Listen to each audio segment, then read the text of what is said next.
اعوذ باللہ من الشیطان الرجیم بسم اللہ الرحمن الرحیم۔ درود شریف پڑھ لیں۔ سیدنا کریم صلی اللہ علیہ وآلہ وسلم، سیدنا کریم صلی اللہ علیہ وآلہ وسلم۔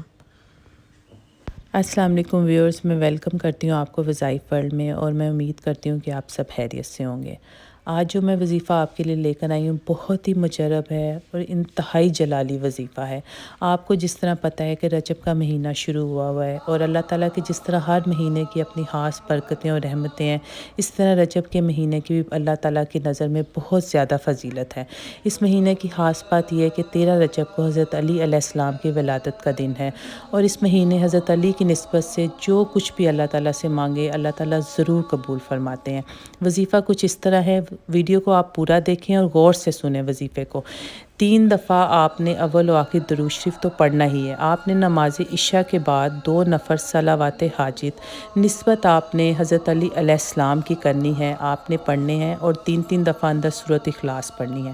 پھر آپ نے 72 مرتبہ نعت علی ہے، جو آپ کی جب آگے آ رہا ہے آپ اس کو اسکرین شاٹ لے لیں، آپ یاد کر لیں۔ 72 مرتبہ آپ نے نعت علی پڑھنا ہے۔ نعت علی ہن مظہر العجائب تجدہ انہ لکہم فی النوائب کل ہم و غم سینجلی بعظمتک یا اللہ بنبوتک یا محمد صلی اللہ علیہ وآلہ وسلم بولایتک یا علی یا علی یا علی۔ آپ نے یہ انشاءاللہ تعالیٰ جب آپ 72 مرتبہ پڑھیں گے، پھر آپ نے سجدے میں جا کے اپنی حاجت رکھنی ہے، اور 3 دن کے اندر، یہ میرا آپ کو چیلنج ہے، 3 دن کے اندر آپ کی انشاءاللہ تعالیٰ وہ حاجت اللہ تعالیٰ ضرور قبول فرمائیں گے۔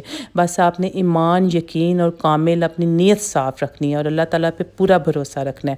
ویڈیو پسند آئے تو لائک کر دیں، چینل کو سبسکرائب کر دیں، بیل آئیکن کا بٹن ضرور دبا دیں تاکہ میری ہر آنے والی ویڈیو آپ دیکھ سکیں۔ بہت شکریہ ویڈیو دیکھنے کا۔